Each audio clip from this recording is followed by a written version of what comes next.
예, 반갑습니다. 인사드리겠습니다. 오지현 선생님입니다. 안녕하세요. 자, 추운 날씨에 그래도 오셔서 설명에 참여하셨는데요. 뭔가 좀 얻고 가셔야겠죠.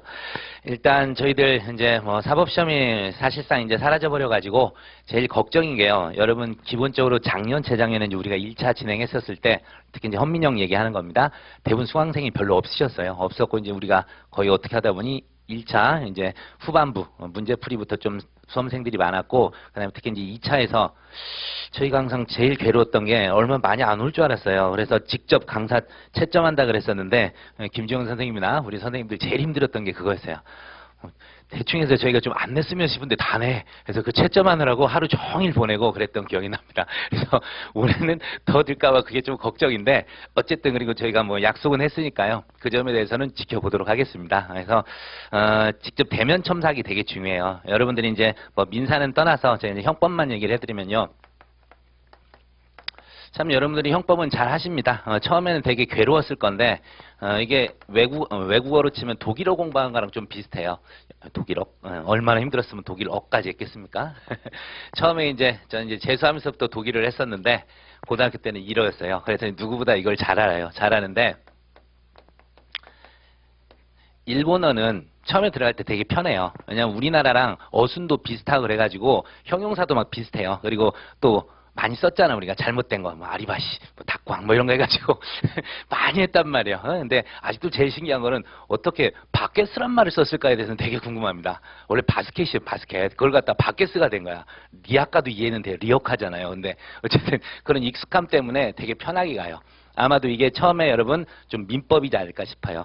그래서 처음에 공부할 때 민법은 우리가 많이 해봤잖아요. 그렇죠? 뭐 돈도 빌려주기도 하고 뭐 이런 적도 있고 특히 뭐 거래도 많이 해봤잖아요. 이것저것. 살다 보면은 많은 법률 행위를 해봐요. 그래서 익숙한데 그래서 처음엔 쉬워요. 뭐 별거 아니네. 그런데 가다가 죽어납니다. 되게 힘들어요. 가장 기본이면서도 가장 힘들어요. 일본어가 마찬가지였어요. 하다 보니까 처음엔 되게 쉬웠는데 갈수록 문법이나 이런 것들이 나오게 되면 정말 힘들어지더라고요. 양도 많고. 그래서 괴로웠습니다. 그래서 들어갈 때 웃고 들어갔는데 나올 때 울어요. 근데 독일어는 어떻게 되느냐? 정반대예요. 들어갈 때 울어. 데어데스템 디데어데 뭐 이런 거에서 이거 왜 외워야 되나 해서 막 해. 그럼 막 단어도 하고 또 뭐 비슷하긴 한데 뭐요 뭐 전치사도 틀려. 막 퓨어 이게 포야 포 같은 말인데 다양하게 되고 막 힘들어 죽겠어요. 근데 결국 나중에서는 시험 볼 때 되게 쉬워요. 되게 쉬워. 그래서 들어갈 때 우는데 나올 때는 웃고 나와요. 웃고 나와. 제가 1차 처음 사시 붙었을 때 얘 때문에 붙었어요. 헌민형이 아니라 요놈하고 이제 형사정책 그 선택 과목 때문에 붙었던 기억이 나는데 자 어쨌든 형법은 그렇습니다. 이 말씀을 왜 드리냐면 처음에 좀 버겁습니다. 되게 버거운데 여러분들이 판례들을 좀 잘 암기를 하시더라고요. 특히 이제 형사 판례가 민사 판례보다 좀 편한 게 잘 외워져요. 칼을 찔렀어도 세 자루 칼로 찔렀는지 아니면 한 자루 칼로 찔렀는지 사실관계에서 주어져. 그래서 이건 인정됐어, 이건 부정됐어 이런 것들이 잘 와닿나 봐요. 그래가지고 좀 잘 맞추는데 네, 의아스러운 건요. 되게 꽈락자가 많은 것이 사실 독일어 말고 형법이 형법. 형법이 꽈락자가 의외로 많아요. 2차에 가면. 1차에서는 그렇게들 시험을 잘 보는데 2차에 가면 꽈락이 많다 이거죠. 그거는 어떤 공부 방법 때문이었을까요? 판례 중심주의? 인간 중심주의가 아닌 판례 중심주의로 너무 흘렀어요. 너무 흐르다 보니까는 그래요. 우리 이제 특히 법원직 시험에서 잘 나오는 게 판례 사실관계는 맞아요. 판례 사실관계 아닌 게 하나도 없어요. 하나도 없고 그렇게 되는데 애석하게도 판례만 중심적으로 하다 보면 뭐가요? 주객이 전도된 거예요. 아까 김주원 선생님도 말씀하셨지만 우리는 조문 해석론이에요. 조문에 대해서 이 해석 중 일부가 판례요. 일부가 판례일 뿐이야. 판례. 그러면 이런 해석이 나온 그 이유를 갖다가 우리가 늘 한번 생각을 하고 다녀야 되거든요. 이런 이유를 생각해야 되고 그 전제로 조문에서 반드시 우리가 형법에선 뭐가 있죠? 구성요건이 있어요. 구성요건. 이 구성요건들이 예를 들어서 뭐 횡령, 배임 이런 것마다 각각 다르지만 배임죄, 사실은 조문에서는 타인의 사무처리자가 재물재산상이 취득했다. 이렇게만 이제 돼 있거든요. 그거 처벌한다 돼 있지만 사실은 많아요. 사무처리자, 그 다음에 뭐예요? 재산상 이익이죠.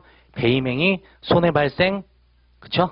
이런 것 등이 같이 이익 취득까지 있어야 되겠군요. 하나가 빠져서 놀랬어. 총 5가지를 우선은 쓰고 각각 포섭이 들어가야 되거든요. 각 포섭이 들어가야 되는데 우리가 판례 아까도 얘기했잖아. 판례 중심주의. 해서 이 사실관계에서 문제된 걸 먼저 알아가지고 예를 들어서 뭐 3번 정도 이 구성요건과 관련됐으면 요것만 몽땅 써. 이것만 몽땅 쓴다고요. 그럼 이게 답이 제대로 돼요? 범죄라는 것은 구성요건, 다시 얘기해서 범죄 성립하려면 최소 이 5가지가 있어야 된단 말이에요. 최소한의 구성해당성, 기수 인정하려면 5가지가 있어야 되는데 3번만 쓰고 나 다 썼다. 아, 나 퍼펙트하게 찍고 왔어. 그러니 점수가 안 나온다고요. 조금이지만 나머지 것들도 검토는 해줘야 돼요. 케이스에서. 근데 이런 연습들이 우리가 턱없이 부족하다는 거죠. 그래서 결론은 잘 맞춰. 이 판례, 아까 말씀드렸어요. 2차 시험에서는 전부 판례인 사안만 내게 돼 있다고요. 특히 우리 법원직 시험 쪽에서는 그렇게 돼 있어요. 그래서 결론은 잘 맞추는데 나와가지고 다 뭐라 그래. 왜 생각보다 점수가 안 나왔지? 이런 얘기를 한다고요. 잘못된 공부예요. 조문이 있으면 각각의 요건을 다 포섭을 해줘야죠. 간단히라도. 이게 어디에서 문제점 같은 데 살짝 하는 거예요. 사안의 경우 갑은 뭐 타인의 재단상 사무처리자로서 어쩌고저쩌고 어쩌고저쩌고 해서 모든 요건은 인정된다. 그러나 문제. 뭐 3번 요건에서 손해 발생 여부가 뭐뭐와 관련해서 문제된다. 그럼 이제 그 다음 목차는 이제 손해 발생 이거 이제 들어와야 되는 거예요. 이제 이런 식으로 써야 되는데 그냥 요것만 주구장창 쓴다니까. 배임죄 성부가 문제된다. 손해가 있는지가 문제된다. 그거라도 써주면 좋죠 어쨌든. 그래서 주소라도 써주면 되는데 그 주소도 없어. 그냥 문제는 배임죄다. 가배재책은 배임죄이다. 딱 해놓고 사안과 유사한 사안에서 판례는 뭐뭐라 그래서 뭐뭐라 그랬다. 아, 나 다 썼다. 이제 이러고 나온다고. 그럼 점수 못 받는다니까요. 알겠어요? 그래서 처음에 공부할 때부터, 그래서 1차 때부터 저는 되게 강조하는 게, 강론에 가게 되면요. 각 구성 요건을 항상 먼저 쓰고 시작해요. 먼저 쓰고, 여러분, 요거, 요런 게 있어야 됩니다. 외우세요. 얘기를 할 거라고요. 외워야 돼, 일단. 우리가 법전 갖고 들어가는데, 얘기했죠? 아까 법전에 5개가 다 안 써 있다니까요. 한 2개, 3개 써 있는 경우가 태반이라고. 평상시에 우리가 조문을 알아야 돼요. 조문, 숨겨진, 다시 얘기해서 기술되지 않은 구성요건 요소를 평상시에 좀 암기를 해놔야 돼요. 암기를 해야 돼. 그래서 조문을 딱 폈을 때, 시험용 갖고 가는 건 조문이라니까요. 딱 폈을 때 거기는 3가지 써 있지만 자기 눈엔 5개가 들어와야 돼요. 그런 연습을 1차 때부터 해야 돼요. 그리고 판례도 주먹구구식으로 외우지 마세요. 금방 얘기했던 대로 만약에 주체, 객체, 뭐 이런 행위, 것들이 쭉 다 있을 거 아니에요. 또 행위 상황, 결과, 인과관계 이런 것들이 나올 건데 거기에서 이 판례가 과연 뭐 무슨 죄 주체와 관련된 건지 아니면 객체와 관련됐던 건지 아니면 행위와 관련됐던 건지 이렇게 해서 주소를 먼저 정확하게 정립을 해주셔야 돼요. 이렇게 해야 판례도 기억이 나. 우리가 어렸을 때부터 해봤잖아. 특히 이제 오지선다 같은 데서 늘 그러죠. 다음 중 옳은 것을 골라라. 확실해. 헷갈려. 항상 이 2개. 그리고 덜 받는 건 뭐예요? 처음에 5번 했어. 했다가 시간이 재수없이 남았어. 그래서 아닌 것 같아. 4번 이렇게 고치면 꼭 틀리잖아. 그죠? 이런 게 태반이라고요. 사실은 고쳐서 맞춘 것도 있어요. 근데 자신의 기억은 고친 건 원래 지가 아는 거야. 그리고 이거는 아쉬웠던 거예요. 이런 이유가 뭐예요? 평상시에 정확한 결론을 갖다 기억을 안 했던 거예요. 이런 거에서 연산이에요. 이 지문이, 이 판례가 이게 객체에서 나왔었던 건가? 이제 생각이 들어와야 돼요. 이거 객체에서 나왔던 거지. 그럼 이 판례가 어느 정도 있었었지? 하면서 생각이 나야 돼요. 앞뒤 판례가. 이게 어디 도중에 나왔어. 그럼 그 앞뒤 판례 딱 생각했을 때 얘들은 다 죄가 된 것들이거든, 쉽게 얘기해서. 죄가 인정된 거라고, 유죄로 인정된 거라고. 그럼 얘도 그 사이에 있었잖아요. 아하, 얘도 그러면 얘가 틀린 지문이었네. 이제 이런 식으로 제끼는 거죠. 그래서 마지막 남는 걸로 이제 가야 되는 거예요. 최고의 행운은 뭔지 아세요? 그래서 5번을 마킹하려다가, 4번을 마킹하려 잘못해서 5번을 마킹한 거야. 가지고 시간이 없어서 답안을 못 바꿨어. 근데 답이 5번이야. 이제 이런 건 이제 조상이 도와주는 거죠. 그런 쇠뻑도 나오긴 할 겁니다. 나오긴 할 건데, 그런 것보다는 정석으로 가자고요. 여러분, 먼저 주소 찾기부터 잘 하세요. 주소 찾기부터 하고, 우리가 말씀드린 대로 유예가 없어요. 그래서 형법이나 이런 거 할 때, 우리가 1차 시험 끝나고 형법 2차를 따로 하지 않아요. 바로 그냥 사례집 들어갑니다. 사례집 들어가가지고 이거 외웠던 거 다시 할 거예요. 그리고 이제 저 같은 경우는 어떻게 하다 보니까 법원직하고 많이 친해졌어요. 법원 우리 이제 5급 이쪽을 하고 있고 저쪽에서 타학원이지만 법무사 강의를 하고 있어요. 하고 있고 그다음에 또 우리 학원에서 또 법원 9급을 해달래네요. 하고 있어요. 그리고 이제 사무관 승진도 열심히 찍고는 있어요. 제가 하는 거 외에 법원에서 하는 거 있나요? 전부 하는 거예요. 전부 하고 있어. 그러다 보니까 제가 이제 올해 이게 이쪽이 아니죠. 우리 2차가 있는 이쪽 두 개를 가지고 어느 쪽에서 뭐가 나올까를 계속 고민했어요. 그래서 이제 시험 볼 때 우리 이제 물론 법무사 2차 이게 좀 더 앞에 있어요. 좀 더 앞에 있는데 계속 2차 할 때 우리 이제 5급하고 법무사 중에서 어디에서 뭐가 나올까? 분명히 둘 중에 한 곳에서는 나와야 돼. 그래서 중간 생략 등기 그것부터 해가지고 우리 쪽에서도 강조하고 저기서도 강조를 했어요. 근데 법무사 쪽이 딱 튀어나온 거야. 그럼 우리 쪽은 어떻게 하는가? 자, 일단 그건 빼십시오. 출제진이 똑같아요. 참고로 1, 2년마다 이렇게 바뀌게 되는데 출제진이 똑같아요. 그래서 똑같은 문제를 내지 않아요. 내지 않기 때문에 일단 그건 제끼는 거야. 그래서 제가 아쉽다 그래서 여러분 법무사에서 먼저 나왔어요. 그래서 그거는 특 A인데 뒤로 미룹시다. 해서 이런 거 얘기했고 나올 것들이 좀 정해져 있어요. 제가 사실은 이제 올해는 적중을 아주 많이는 못했어요. 물론 수업 시간에 다 건드리긴 했어요. 특수상이라든가 이런 거 올해 바뀐 조문 새로 신설된 거는 그거 나온다니까 안 나오니까 잘못이라고. 했더니 법무사건 이쪽은 다 뭐 비슷하게 이제 나와버린 이런 상황이 됐단 말이에요. 그래서 꼭 이제 기억을 하게 되는데 자. 비껴나가진 않습니다. 잘 찍으려고 애를 쓰고 아까 김주현 선생님도 말씀드렸었지만 우리가 선생님들끼리 모여가지고 어떻게든 서로 잘 찍어보려고 애를 쓰고 있어요. 그래서 뭐 기도도 열심히 하고 그래서 섣부르게 생각을 안 해요.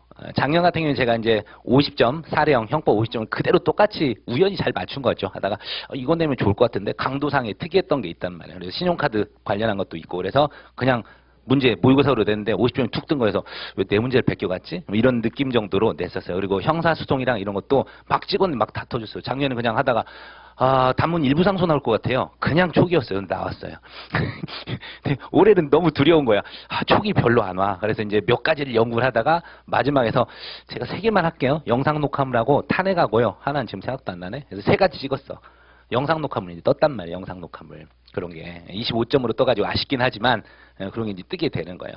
그래서 이런 흐름 같은 거를 늘 파악을 합니다. 늘 파악을 해야 되고 그래서 여러분 이제 선생님들이 잘 찾아온 거예요. 우리 쪽에. 그래서 우리들은 뭐든 하여튼 여러분한테 조금이라도 더 도움 되려고 애를 쓰고 있으니까요. 그런 거 좀 믿어주시길 바라겠고 제가 이제 이쪽으로 이제 흘러갔던 이유가 잘 찍는다 이 얘기를 하려던 게 아니라 공부 방법을 말씀드리는 거예요. 이렇게 계속 쓴 거. 여러분도 복습할 때요. 항상 목차를 한번 스스로 잡아보세요. 뭐 긴 목차는 아직은 잡을 필요 없어요. 1차 할 때는 그것까지는 필요가 없고 우선적으로는 구성 요건 있는 이 목차나 써보라고요. 주체, 이제 횡령하면 어떻게 돼요? 위탁관계 기한 타인의 재물 보관자 쓰는 거고 두 번째 객체 타인 소유 자기 점유의 재물 쓰는 거고 세 번째 행위 횡령행위 이렇게 쓰면 되는 거예요. 횡령행위 해놓고 2개 쓰는 거예요. 횡령 또는 반환 거부 2개밖에 없어요. 그런 걸 이제 쓰는 거지. 그리고 이제 열심히 공부하면서 내가 지금 주체하고 있지? 하다가 내가 지금 객체하고 있지? 이런 걸 계속 생각을 하라고요. 우리가 공부할 때 제일 좋은 거는 무한 반복입니다. 반복. 일례를 들어보면요. 우리가 처음에 지하철 노선도나 버스 노선도를 한 방에 그걸 외워지나요? 집에서 왔다 갔다 할 때 뭐 17, 18 막 이 정도 정거장 왔다 갔다 하잖아. 특히 막 갈아타서 환승까지 오고 그럴 때 처음에는 안 외워지죠. 근데 어느 순간에 자기도 모르게 어떻게 돼 있어요? 자동으로 외워져. 막 졸다가 다음 정거장 2개 남았네. 이제 다 안단 말이야. 그리고 다니다 보니까 어떻게 해요? 자기도 모르게 환승 3-3 여기로 와야 돼. 이런 걸 다 외우고 다닌다고. 그게 뭐예요? 반복이에요. 반복. 그래서 우리 공부도 마찬가지입니다. 자연스럽게 반복을 많이 하다 보면 아까 얘기한 거랑 같은 거예요. 먼저 판례가 하나 딱 생각났을 때 위치 파악을 하는 거죠. 그래서 위아래 판례를 생각을 해보는 거야. 그래서 얘들이 다 인정되는 판례였어. 그럼 얘가 맞는 거라니까요. 정확한 결론이 안 나도. 그래서 계속 그 반복이 중요합니다. 반복을 하다 보면 나중에 자연스럽게 보고 원래 이해 안 돼. 그래서 제가 이제 반복하면서 얘기를 하는데 저는 요걸 조금 중시했었어요. 서남기. 제가 이걸 몸소 실천하고 있습니다. 강사 생활은 이제 5년이 좀 지났는데 특히 형소, 형법은 1년에 뭐 강의를 10몇 번, 뭐 20번씩을 해요. 그러니까 더 이상 깨우칠 것도 없어. 그리고 깨우치기를 떠나서 그냥 당연한 걸 그냥 생각하고 있었어요. 근데 형사소송에 이런 거, 특히 올해 강의 준비하면서 제가 원래 보통 초창기에는 강의 준비할 때 3시간 강의를 해서 4-5시간씩 공부했어요. 4-5시간씩 공부하고 또 뭔가 미진하면 또 복습도 하고 뭔가 잘못 알려드린 것 같으면 하고 그랬어요. 지금 그렇게는 안 해.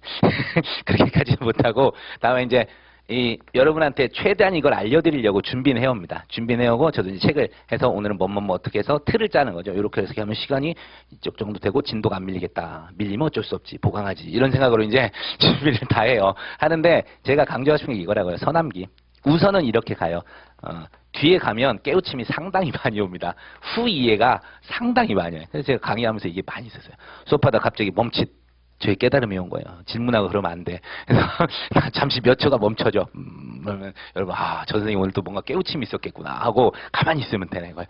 그렇듯이 여러분도 마찬가지예요. 먼저 일단 외워놓는 거야. 그러다가 이게 1차 때는 별 신경이 안 써져요. 안 써지는데 사례 막 하다 보면 막 당연히 취지랑 이런 거, 특히 취지 같은 데서 많이 나요. 취지 막 쓰다가 이게 그 얘기인가? 이제 드디어 그분이 오신 거예요. 그래서 여러분의 이제 내공을 이렇게 높여준 분이 온 거야. 그래서 그런 거 하면서 이해가 되는 거야. 우리가 예전에 영어 단어 학교 다니면서 선생님들이 뭐 10번씩 20번씩 써오라 그랬잖아. 그래서 저도 기억나는데 볼펜 3개 잡고 막 해서 썼던 그 기억이 나는데 그런 거 외워져요? 죽어도 안 외워져요. 며칠 지나면 그냥 까먹어. 며칠 지나 가면 다행이지. 근데 정말 의문을 갖고 한번 깨우쳤던 단어 있잖아요. 자기 궁금해가지고 찾았던 그런 단어. 그런 거는 영원히 안 잊어먹잖아요. 그렇듯이 한 번씩 일단 암기하면 금방 날아갑니다. 그래야 법학이라면 아까 김준호 선생님 얘기하셨는데 날아가는 게 맞아요. 날아가는 게 맞는데 한 번 외워놓은 건 나중에 다시 그 비슷한 문장을 보면 다시 생각이 많이 나요. 많이 나서 후 이해 전에 선암기부터 하시라고. 대신에 이게 뭐라고요? 아까 말씀하신 키워드 중심이에요. 키워드 중심. 키워드 중심.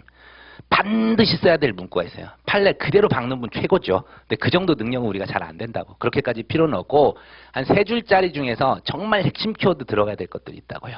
그러면 이제 수업 시간에 말씀드립니다. 여러분 빗줄 그으십시오. 별표 하십시오. 그래서 무조건 외우십시오. 그래서 판례 중에서 이 문구가 빠지면 안 돼. 이 문구가. 그러니까 작년에 뭐 강도상에서도 딱 외워야 될 거예요. 심리적 저항불능 상태가 해소되지 않은 단계에서 이런 말이 꼭 들어와야 돼요. 이런 문구 등이 그 판례에서 꼭 와야 될 게 있단 말이에요. 그런 거 쓰면 그냥 점수가 가. 다른 분들은 이제 강도의 기회 해야 되니까 그냥 강도의 기회 옛날부터 외우고 있던 판례 죽으라고 써. 그래서 야 내가 이 정도 외웠네. 기가 막히다. 드디어 썼다 하고 딱 나와. 근데 합격을 안 시켜줘. 왜요? 그 핵심 문구가 빠졌다니까. 이번에 나온 판에서 꼭 써야 될 걸 그걸 써야 된단 말이에요. 근데 그걸 빠뜨렸기 때문에 점수를 안 주는 거예요. 그러니까 여러분들 아마 2차 경력이 있거나 이런 분들이 느끼는 게 그걸 거예요. 저놈 답안이나 내 답안이나 똑같은데 쟤는 합격하고 나는 합격하지 못했다. 자기가 봤을 땐 차이가 없지. 주관적이니까. 근데 객관적으로 보면 차이가 있어요. 그걸 누가 좀 더 요령 있게 효율적으로 핵심 문구를 외워서 잘 쓰느냐입니다. 그런 걸 누가 해줘요? 여러분이 키워드 잡을 수 있을 것 같아요? 이 판례 저 판례 비슷한데 우리가 잡는 거 우리가 선생님들이 잡아가지고 알려줬을 때 그것만 일단 주구장창 외우라고요. 외우다 보면 나중에 문장도 완성이 돼요. 문장도 생각하고 있으면 돼요. 사실관계를 연상으로 해서 하면 제일 힘들면 어떻게 해요? 판례 태도 해놓고 위와 유사한 사안에서 맞아 판례 사안이라니까 무조건 위와 유사한 사안에서 사실관계가 유사한 사안에서 그 말 쓰고 이 핵심 문구 쓰면 된다니까요. 그리고 결론을 외웠을 거 아니야. 그 결론만 두드려 맞춰주면 긴 답안 쓰지 않더라도 점수가 나가게 돼 있어요. 대신에 그 전제가보다 요건은 나머지 쓰고 포섭은 먼저 하고 나서 그것만 부각시켜서 결론 쓰면 다 되는 거예요. 그래서 형법은 우선 이렇게 말씀드리고 어쨌든 우리가 유예가 없어졌기 때문에 시키는 대로 일단 암기하세요. 암기하시고 반복은 죽으라고 하셔야 됩니다. 자다가도 툭 건드리면 그 판례 문구가 나올 수 있게 해줘야 돼요. 그 다음에 이제 하나 말씀드리는 게 이제 형사소송법입니다.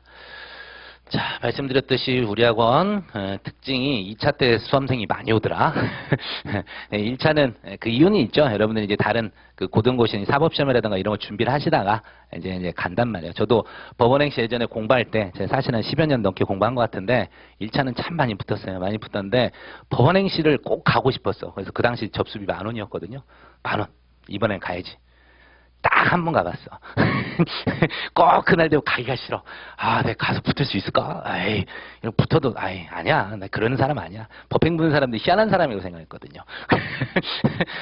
무슨 객관식을 그렇게 잘 맞아? 그래서 올해도 15개였어요. 그것도 복수정답 인정돼서 총 15개라고. 15개. 귀신들이지. 저도 시험 문제 올해 거는 그나마 좀 쉬워서 쭉쭉 풀어서 이제 괜찮은데 개수형이 별로 없어요. 작년에는 32개인가 4개인가 우리 개수형이었다고 객관식에서. 저도 이렇게 틀렸어요. 푸는데 물론 시간 이제 빨리빨리 푸느라고 실수도 있었겠지만 개수를 내니까 정말 개같더만. 그래서 죽겠더라고. 한 지분 헷갈리면 모르겠는 거예요. 그래서 이걸 우리 보고 풀으라고 야 니들이 풀어라 이런 생각을 할 정도인데 그런데 거기서 막 작년에 84, 5점 이 정도 맞으면 합격하는 형법 점수 그랬거든요. 그래서 대단하다. 제가 가르치면서 존경스러웠어요. 그래서 그 사람들 어떻게 긋겠어요? 근데 제가 가르치면서 느꼈지만 별난 사람은 아니더라고요. 다만 좀 더 열심히 하는 사람들, 열심히 하는 사람들입니다. 열심히 하는 사람들, 그걸 말씀드립니다. 예. 그래서 어쨌든 뭐 1차 다른 데서 다른 공부하다 보니까 안 오신 거예요. 안 오시고 이제 형사소송 이런 거 할 때는 이제 안 해봤잖아. 주로 이제 1차만 우리가 많이 붙고 2차 안 붙던 분들이 이렇게 와가지고 하시는데, 자, 한번 물어보겠습니다. 형법을 잘하면 형사소송에 많은 도움이 될까요? 아니면 반대로 형사소송을 잘하면 형법에 좀 많이 도움이 될까요? 후자가 맞아요. 형법 잘하면 형소에 큰 도움은 안 돼요. 제가 두 과목을 다 가르쳐봐서 알잖아. 그리고 해봐서 알아. 좀 단절된 느낌이에요. 그런데 형사소송을 좀 공부하고 형법을 보게 되면 좀 새로워 보입니다. 그리고 연결되는 것도 많아요. 형법에서 형소에 도움 주는 것은 사실상 죄수예요. 죄수. 죄수. 이게 이제 형법에서 우리가 죄수 또 알면 할수록 괴롭잖아요. 일죄인지 그것도 이제 뭐 상경인지 실경인지. 우리가 외운 거는 하나행위, 수계행위, 실경 이렇게 아니 상경 이렇게 외웠잖아. 근데 어떤 건 실경이잖아. 그렇죠? 그런 것들이 사실은 형사소송법에서 기본적 사실관계 동일성 그것 때문에 이제 나오는 그런 것들이에요. 기본적 사실관계 동일성. 그래서 원칙적으로 상상적 경험이나 포괄일죄는 기본적 사실관계 동일성 내에 있어요. 있게 되고 다만 이제 실체적 경합일 때는 원칙적으로 없다 이렇게 이제 생각을 하고 가는 겁니다. 그런데 이 죄수가 금방 얘기했던 거 그건 이제 기본적 사실관계 동일성 얘기하는데 형사소송에서 한 6군데에서 테마로 나옵니다. 이게 숨어져서 나오는 거예요. 같은 얘기야, 같은 얘기. 근데 우리가 따로 해요. 이제 고소 불가분 하면 형사 위반 사무실 고소 불가분 저저 막 외워. 그러다가 또 저희 가서 공소 불가분 이런 게 나오면 공소 불가분 저저 또 막 외워. 또 학설도 다르거든. 또 공소장 변경의 한계 또 열심히 외워요. 그리고 상소 불가분, 또 기판력 이런 것들이 쭉쭉쭉 있는데. 뭐 하나 또 빠졌네. 왜 이러지? 자, 어쨌든 이런 것들에서 다 이게 기본적 사실관계 동일성이에요. 사실은 학설 이름만 살짝 변화돼서 이렇게 나오는 것들이에요. 그래서 이런 큰 틀을 짜는데 이제 죄수가 좀 도움을 줍니다. 근데 그거 외에는 없어. 그런데 제가 한번 물어보겠습니다. 형법 없이 형사소송법이 있나요? 누가 죄도 안 저질렀대. 근데 법정에 모여서 우리 소추 조건만 논해봅시다. 이건 면소 판결 사유입니다. 뭐 이런 얘기를 하겠어요? 말도 안 되지. 어떤 놈이 칼 부림을 했으니까 법정에 앉아있을 거 아니에요. 그놈 관련해서 실체 끝나고 그 다음에 이제 절차적 문제에 대해서 다투는 거라고요. 그래서 되게 놀랬던 게 같이 하다 보니까 이런 것도 한 번씩 깨달음이 있어요. 제가 판례번호 잘 외우거든. 그래서 아까 오전에 형법 때 봤던 판례인데 판례번호가 같아. 내려가서 봐. 그럼 같은 판례예요. 늘 같은 판례야. 그래서 왜 그 말씀을 드리냐면 형사 이 사실관계를 조금만 잘 파악을 하면 여기에서 왜 절차법에서 다퉈질 수밖에 없었을까 이런 것들이 좀 보이는 게 있어요. 보이는 게 있어. 역으로 절차 관련해서 정리를 하다 보면 이 사실관계가 뚫려요. 그래서 왜 얘를 유죄로 판결할 수밖에 없었는가 이런 것들이 역으로 가요. 역으로.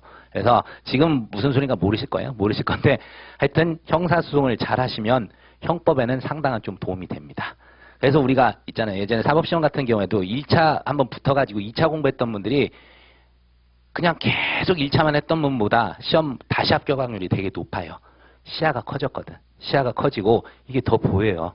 그리고 민사에서도 민법과 민소 영역이 사실상 이게 허물어졌다 그랬잖아요. 예.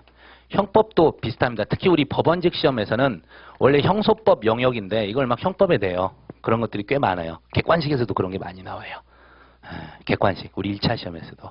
그래서 버겁다고. 그래서 우리들은 막 얘기하잖아요. 무슨 책에서도 안 나온 이런 판례를 내고 지랄 이런 얘기를 하는데 그게 보면 형사소송에 나와요. 원래 형소에 나오는 거야. 제가 보면 하다가 출제위원들이 또 지들 붙었다고 이렇게 막 내나 이런 생각을 좀 하게 되는데 합격자들도 꼭 들어갑니다. 들어가서 같이 이제 검출하거나 해서 한단 말이에요. 그래서 막 왔다 갔다 한 거야. 근데 형법을 형소에 내진 않아요. 형소 지문은 형법에다 냅니다. 그래서 우리가 좀 답답한 거예요. 답답하지만 그래서 일단 할 때 형법 형소 좀 벽을 약간은 허물어야 돼요. 그래서 제가 이제 처음에 할 때는 형법 때는 형소 얘기 별로 안 할 겁니다. 안 할 거고 다음에 이제 형소까지 배우고 이제 문제 풀고 요런 거 할 때 특히 이제 사례형하고 그럴 때는 형소 얘기도 좀 넘나들면서 할 거예요. 이게 형소가 하면요 무슨 표현으로 나와요. 또는 형소에서 얘기하다가 우리 막 떠들고 있죠. 이게 사실은 이 판례가 판례 잘 외우잖아. 우리가 판례 중심주의 사람들이니까. 그래서 이게 형법에서 이 판례 얘기예요. 그럼 이제 그렇죠.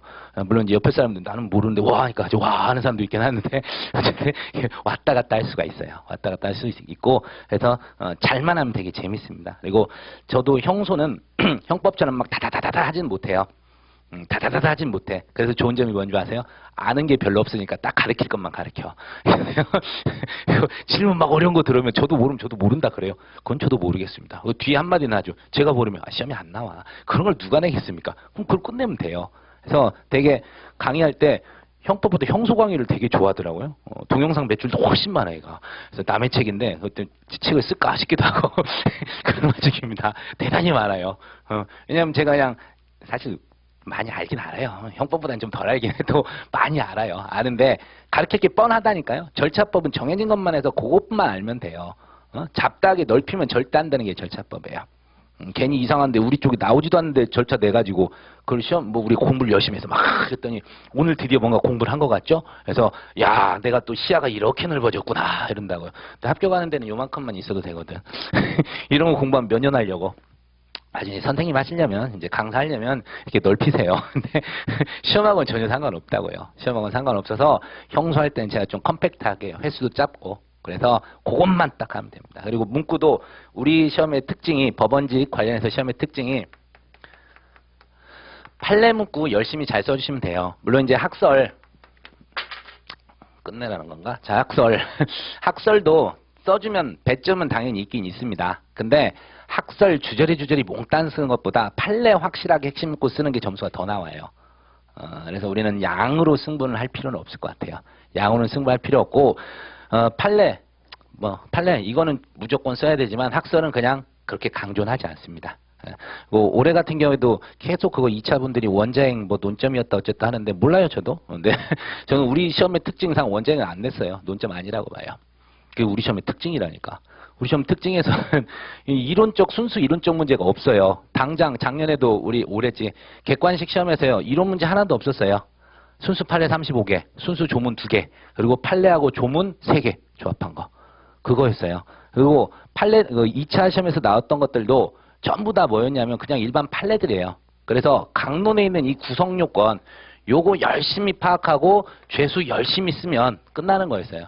그래서 원자행 이런 얘기를 질문을 많이 하더라고요. 그래서 저는 속으로 웬 원자행? 원인에서 자유로운 행위로 시험장에 들어간다? 이런 생각을 할 정도로 그랬어요. 이 사람들이 무슨 소리를 하지? 원자행 같은 거 우리 쪽에서 내면 안 되는 건데 안 내요. 법원에서 실제 이게 다퉈지겠어요? 공판정에서? 제 선배 중에 한 분이 변호사 하는데 정말 할 말이 없어서 원자행에서 답변서 썼더니 판사 부르더래. 저기 와보시라고 해서 혹시 공부할 때 했던 그 원자행 얘기하시는 겁니까? 10조 사망. 예. 이런 걸 지금 이걸 쓰신 거예요. 했더니 예. 빼주세요. 그래서 뺐대요. 뺐어. 그런 거 하지 말라고. 안 내요. 이런 거. 우리 판례도 딱 2개밖에 없어요. 그쪽을 왜 냅니까? 그런 거를. 판례 아니까 안 낸다니까. 그래서 오래 당한 것도 원래는 원자행 아니에요. 아니에요. 그래서 말씀드리는데 쓴 분도 뭐 합격한 분도 있긴 있을 거야. 남들이 다 썼을 테니까. 하겠지만 우리 쪽 특색을 그래서 판단을 하시라고요. 특색을. 그렇죠. 그래서 이제 형법 형소 말씀드리는데 이거 좀 왔다 갔다 할 수 있게 해야 되고 형소가 제가 좀 걱정인 게 딱 기본 강의 한 번이에요. 기본 강의가 한 번 이거 15회인데 그러면서 대신에 이제 우리가 이제 사례풀이 사례형 해가지고 이게 이제 무려 10회가 잡혀있어. 그래서 그나마 좀 다행이긴 한데 조금 아쉽다면 뭔가 하나 정도 좀 더 짧은 이런 거가 있으면 좋겠어요. 그래서 제가 시간이 된다면 근데 여러분이 너무 빡빡해가지고 하기 힘들 것 같은데 뭐 기회가 된다면 어쨌든 뭐라도 한번 특강이라도 해보고 싶습니다. 어디까지나 예상이니까요. 하겠다는 얘기는 아니겠습니다. 해보려고 애를 쓰겠습니다. 이제 일정이 된다면 좀 걱정이에요. 그래서 형사소송도 우리 이제 점수 아까 잠깐 마지막 한번 보십시오. 몇 페이지였냐면 올해 커트에서 20페이지에 그게 있잖아요. 20페이지에서 보시면 우리 법원 사무직렬 그쪽에서 있는데 형법 보시면 점수 배포도가 쭉 있죠. 주인 고수들이야? 제가 가도 이렇게 못 쓸 것 같은데 가르쳐드리긴 100점처럼 가르쳐드리지만 잘 보셨어. 근데 그 밑에 딱 내려가는 순간 형사소송 가니까 어떻게 돼요? 가관이죠. 가관이에요. 이게 우리가 실제 10명 뽑았단 말이에요. 일단 면접에서 떨어뜨린 사람하고 대충 제가 알기로 그 정도 뽑았는데 그럼 몇 등까지야? 최소한 60, 형법에서는 60 한 7, 8점 이상이 됐어야 이 숫자에 들어갔다는 거죠. 거의 70점 됐어야 돼. 형소는 아유 50점대만 나왔어도 들어갔어요. 이 차이가 있는 게 그만큼 익숙하지 않다는 거예요. 익숙하지 않다는 거야. 그리고 점수가 형법 이렇게 꼼꼼하게 나왔던 것은 제 수업 들었던 분들 좀 많지 않았을까 싶기도 합니다. 이런 거 강조했거든요. 법원 쪽에서는 제일 좋아하는 게 이거예요. 그래서 법원 쪽 어디냐 법무사 쪽에서는 제가 총론을 안 해요. 강론부터 해요. 강론부터. 강론부터 하면서 필요한 총론 영역 몇 가지 개념들 이론 거기서 이론하면 혼나요. 해드리긴 해. 이해를 위해서 왜 판례가 이렇게 나왔어야 되는지 이해를 위해서 학설은 얘기해줘요. 그러면 막 학설을 쓰는 분들이 있더라고. 그런 거 하지 마세요. 혼나요. 이제 그렇게 얘기를 하는데 우리도 마찬가지예요. 그래서 일단 구성 요건 잘 포섭하는 거 그것만 잘 써도 우리 점수 줘요. 근데 형소는 익숙하지가 않아서 그렇다니까. 그래서 제가 얘기했던 거 가운데라도 뭐 짧게라도 한번 집중해가지고 한번 쫙 할 수 있는 이런 게 필요하지 않을까 이런 얘기입니다. 그러면 점수가 좀 더 올라갈 거예요. 우리가 많이 보면 점수가 더 나와요, 당연히. 그래서 좀 생각하고 있으니까 하고요. 어쨌든 그래요. 제가 뭐 긴 얘기는 나중에 이제 수업할 때 말씀드리도록 하고요. 여러분한테 최대한 도움이 돼가지고 할 수 있는 거 노력하겠습니다. 그래서 올해도 최대한 잘 찍어볼 수 있도록 담배도 끊었어요. 그래서 한 달 넘게 끊고 있는데요. 17년에는 더 이제 정결한 마음으로 여러분을 가르칠 수 있도록 애써보도록 하겠습니다. 참여해주셔서 감사하고요. 다음 우리 김주현 선생님 끝났죠? 우리 이지동 선생님 마이크 넘기도록 하겠습니다. 감사합니다.